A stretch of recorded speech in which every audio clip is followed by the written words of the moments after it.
Okay so hello दोस्तों, नमस्कार। मेरा नाम है विवेक कुमार। आज का video class 12 physics chapter number alternating current का रहेगा। आज के इस वीडियो में हम लोग जानने वाले हैं बेटा एवरेज करंट में और आरएमएस करंट में क्या फर्क होता है।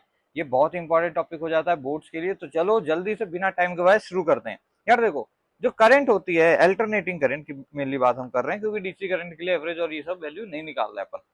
अल्टरनेटिंग करंट बेटा क्या होती है, वो कुछ इस तरीके से एक्सप्रेस कर सकते हैं, I equal to I naught sine omega t. तो ध्यान से देखो, तो ये जो करंट है ना, ये टाइम का एक फंक्शन है। क्या है? टाइम का एक फंक्शन है। यानी टाइम के साथ जैसे जैसे टाइम बढ़ेगा, क्योंकि टाइम घटता नहीं है, टाइम हमेशा क्या करता है? बढ़ता है।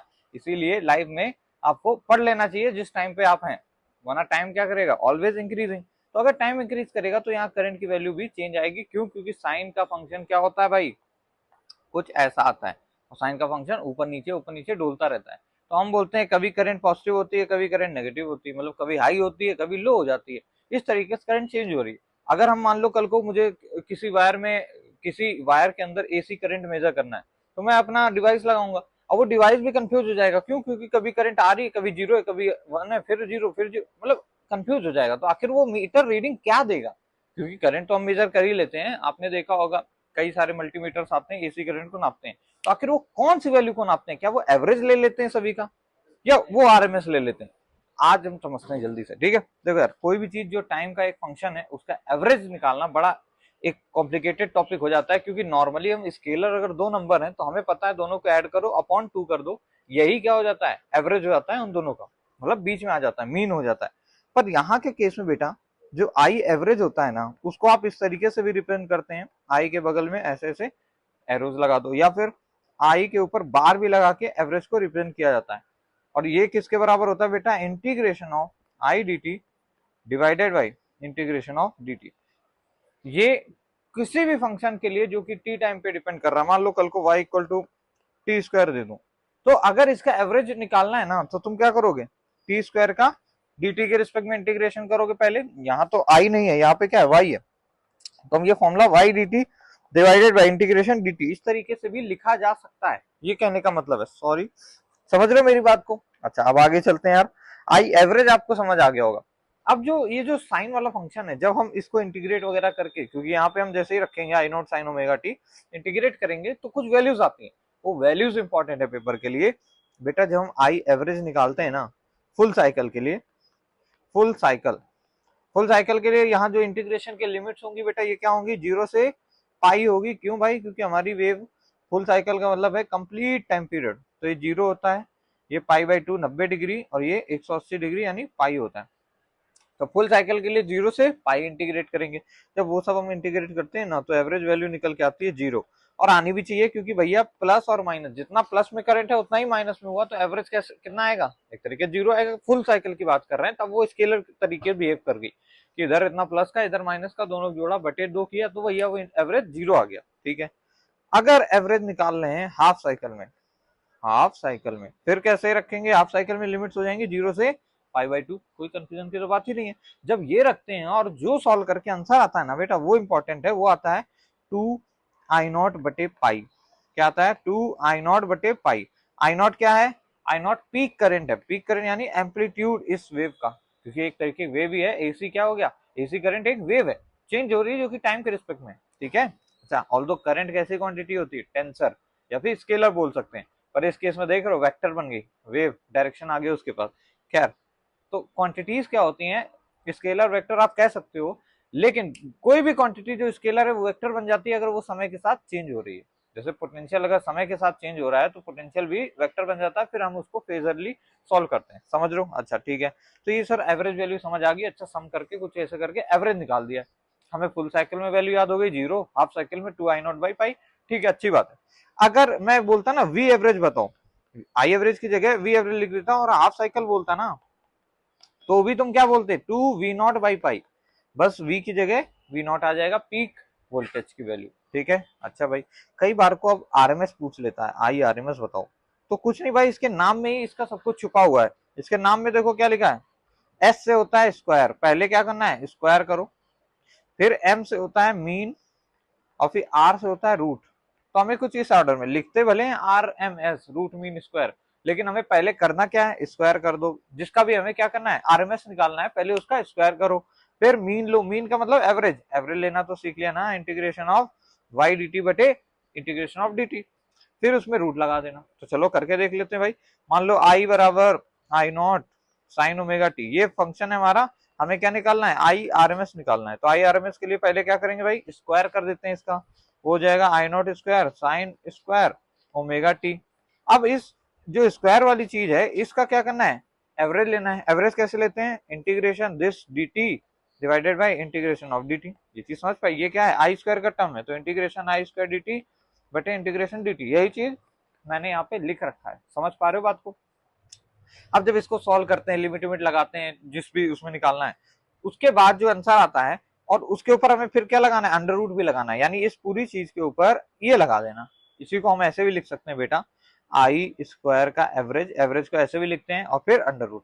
तो ये अगर कभी लिखा हो ऑप्शंस में तो ये चीज सही है। आरएमएस का मतलब क्या है, पहले स्क्वायर फिर एवरेज फिर मीन सॉरी अंडर रूट लगा दो।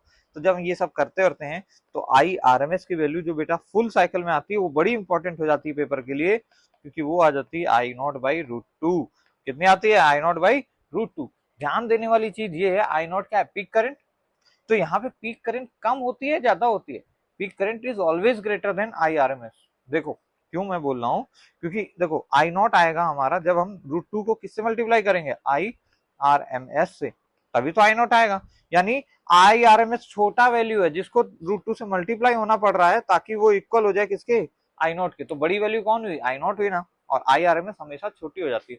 तो इस पे थोड़ा न्यूमेरिकल वैसे भी क्वेश्चन बन सकते हैं कि आई आर एम एस क्या ग्रेटर नहीं होता है आई नॉट से, बिल्कुल भी नहीं भैया, ऐसा पॉसिबल नहीं होता है। समझ रहे हो मेरी बात को। सिमिलर केस एवरेज के साथ भी है। एवरेज क्या बड़ा होगा क्या, एवरेज बड़ा होगा क्या पीक वैल्यू से, नहीं भाई वो भी बड़ा नहीं हो सकता है। समझ रहे हो ना, पाई होता है 3.14 और ये अपॉन 2 करोगे तो 1 पॉइंट समथिंग समथिंग आएगा, फैक्टर वही रहेगा और वहां पे भी डिक्रीजिंग होता है, बस फैक्टर बदल जाता है यहाँ रूट टू के फैक्टर से और वहां दूसरा फैक्टर होता है। मेरी बात समझ पा रहे हो, इस पे न्यूमेरिकल बेस्ड क्वेश्चन आ सकते हैं इस तरीके से, सॉरी न्यूमेरिकल कह रहा हूँ, असर्शन रीजन टाइप क्वेश्चन, ठीक है। अच्छा ये चीजें बात हो गई।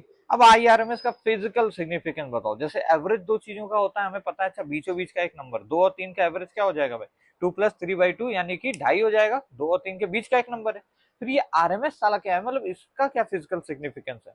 तो देखो इसको ऐसे डिफाइन किया गया बेटा, मान लो कल को आपके पास एक रजिस्टर है, ठीक है, और आपने एक एसी सोर्स से उसको कनेक्ट कर दिया है, ये रजिस्टर आर है और एसी सोर्स है V = V0 sin omega T.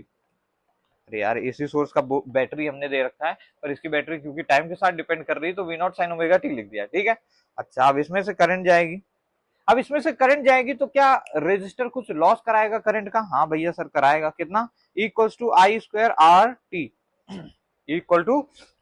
=I²RT अगर वोल्टेज इतना है तो I = I0 sin omega T, मान लो ये भी दे रखा है, ये दोनों क्योंकि प्योरली रेजिस्टिव सर्किट है, अभी मैंने उसको एक्सप्लेन नहीं किया है, पर अभी के लिए मानो करंट ये है, वोल्टेज इतना है।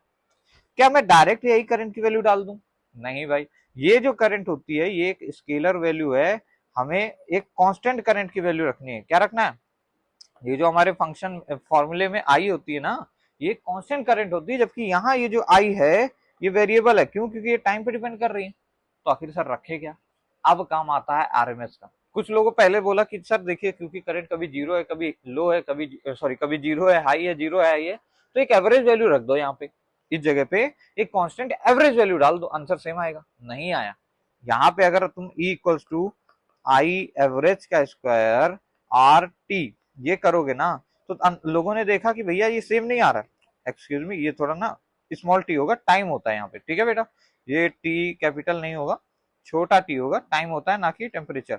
अच्छा किसी ने नाप लिया होगा, ई क्या है, energy dissipated by the resistor, उसको टेम्परेचर से नाप सकते हैं क्योंकि एनर्जी डिसिपेट करेगा हीट उसके फॉर्म में, तो हम उसको थर्मोमीटर लगा के नाप लेंगे, तो इधर की एनर्जी आ गई।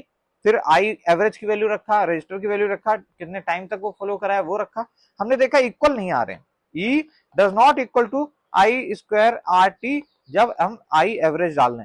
हमने कहा यार ये तो एवरेज वैल्यू हमने निकाली, इतना मुश्किल किया, अब उसको यहाँ रख के कुछ फायदा नहीं हो रहा है।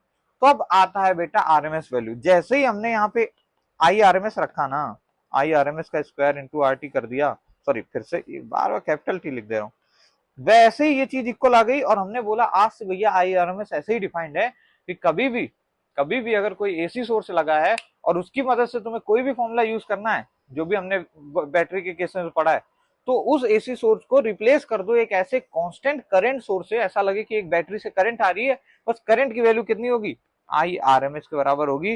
मान लो एसी सोर्स है तुम्हारा 2 sin ओमेगा टी, तो भैया आई आर एम एस कितना हो जाता है, आई आर एम एस होता है I naught by root two. I naught की वैल्यू कितनी है, 2 है, अरे आई नॉट होता है जो आगे लगा होता है, तो 2 बाई रूट टू कितना आ रहा है बेटा, रूट टू, यानी रूट टू विल बी क्या, आई आर एम एस। तो रूट टू यहाँ पे रख दो फॉर्मूले में, हीट डिसिपेटेड आ जाएगा। यानी आरएमएस वैल्यू वो करंट है, वो एक कांस्टेंट करंट है जिसको अगर हम एक्सप्रेशंस में डाल देना तो सेम वैल्यूज निकल के आती हैं जैसे कि एक डीसी करंट बिहेव करती है, जैसे कि एक डीसी करंट बिहेव करती है। तो हमने एसी और डीसी के बीच में एक लिंक ला दिया कि कल को मुझे कोई क्वेश्चन सॉल्व करना होगा तो मैं ऐसे ऐसे अरेंज करके आईआरएमएस वैल्यू डाल दूंगा। और इत्तेफाक की बात ये नहीं है, क्योंकि जितने भी आपके घर में इंस्ट्रूमेंट्स होंगे मल्टीमीटर मीटर, वो सभी आरएमएस वैल्यू को ही नाप पाते हैं बेचारे। अगर आपके घर में आपको पता है 220 वोल्ट आ रहा है, 220 वोल्ट आ रहा है, तो ये वी नॉट की वैल्यू नहीं है, मत कभी सोचना, ये वी आरएमएस है। क्या है, वी आरएमएस। अगर पेपर में बोल दे भैया वोल्टेज तुम्हारे घर में 220 है, उसने नहीं बताया एवरेज है कि वो आरएमएस है, तो आपको मान के चलना है वो क्या है, आरएमएस। क्योंकि दुनिया में जितनी भी मैक्सिमम चीजें हैं ना, वो सभी आरएमएस ही वैल्यू को याद कर, मतलब नोट करते हैं, चाहे वो आरएमएस करंट को, चाहे वो आरएमएस वोल्टेज को। समझ रहे हो मेरी बात को, यानी ये वी आरएमएस है, तो वी नॉट कितना होगा भाई, क्योंकि वी आरएमएस होता है V naught by root two, तो वी नॉट निकालना है तो क्या कर दो, 220 गुणे रूट टू कर दो। इसकी वैल्यू बेटा अप्रोक्स 311 वोल्ट आती है। यानी हमारे घर में जो वोल्टेज आ रहा होता है ना, वो 311 वोल्ट आ रहा होता है, पर क्योंकि वो एक सेकंड में, फ्रीक्वेंसी कितनी होती है हमारे घर की जो करंट की होती है 50 हर्ट्ज, यानी एक सेकंड में 50 हर्ट्ज का मतलब 50 वेव बनेगी। 50 वेव का मतलब एक वेव के अंदर एक बार प्लस एक बार लो, तो यानी 50 एक सेकंड के अंदर 50 बार वो हो जा रही 311, और 50 बार जीरो हो जा रही है वोल्टेज। तो कभी 311 कभी जीरो, कभी 311 कभी जीरो, कभी 311 कभी जीरो, और ये एक सेकंड में 50-50 100 बार हो जा रहा है। इसलिए कंफ्यूज हो जाता है कौन, हमारे डिवाइसेस, और वो मेजर कर देते हैं आरएमएस वैल्यू, यानी ये चीज वैल्यू बता देते हैं वो। ये पीक वोल्टेज तो निकालना मुश्किल है, पीक वोल्टेज कोई डिवाइस नहीं दे पाएगा हमें, हमें वो कैलकुलेट करने पड़ेंगे अपने फॉर्मूले की मदद से। क्योंकि पीक वोल्टेज मतलब एक्चुअल वोल्टेज है, उतनी ही वोल्टेज आ रहा है, अगर तुम छुओगे ना वोल्ट लगा तो उतना तुम्हें फील हो जाएगा, 311 सीधे शरीर में जाएगा, समझ रहे हो। पर जब डिवाइस मेजर करता है तो आपको एक आरएमएस वैल्यू बताता है कि भैया एक मोटा मोटा ऐसे देख लो, एवरेज नहीं बताता है। एवरेज भले ही आपको फीलिंग आए कि यार एवरेज वैल्यू तो होनी चाहिए, ये नहीं, एवरेज वैल्यू रख के काम नहीं बन रहा था, इसलिए ये आरएमएस वैल्यू है, इसकी अलग सिग्निफिकेंस है बेटा। जब इसको हम रखते हैं ना तो ये बिहेव करने लगता है एक एसी सर्किट डीसी की तरह, लगता है यार ये डीसी करंट आ रही है, कांस्टेंट करंट जिसकी वैल्यू आईआरएमएस है, समझ लो। अगर नहीं समझ कोई बात नहीं बेटा, ये वैल्यू से याद रखना फुल साइकिल हाइफ साइकिल में, और ये बड़ा इंपॉर्टेंट है। जहां भी कोई भी फॉर्मूला है, V equals to I R, ये सभी फॉर्मूला किसके लिए हो जाएंगे बेटा, आरएमएस के लिए हो जाएंगे। मैं फिर से बोल रहा हूँ, क्यों, क्योंकि जितने भी डिवाइसेस हमें आरएमएस ही मेजर करते हैं, तो हम ये सारी चीजें ऐसे लिख सकते हैं, या फिर वी नॉट बराबर आई नॉट इंटू आर, ऐसे भी फॉर्मूला बनाया जा सकता है पीक वोल्टेज अगर पीक करंट रख दें तो। समझ पा रहे हो क्या मेरी बातें। तो आज का लेक्चर यहीं पे समाप्त करते हैं, मिलते हैं अगले वीडियो में। और ये फॉर्मूले पढ़ के आना, अगले में अगर काम आएगा मैं तुरंत पूछूंगा बेटा पिछले लेक्चर में याद है कि नहीं, ठीक है। चलो see you, bye bye, take care.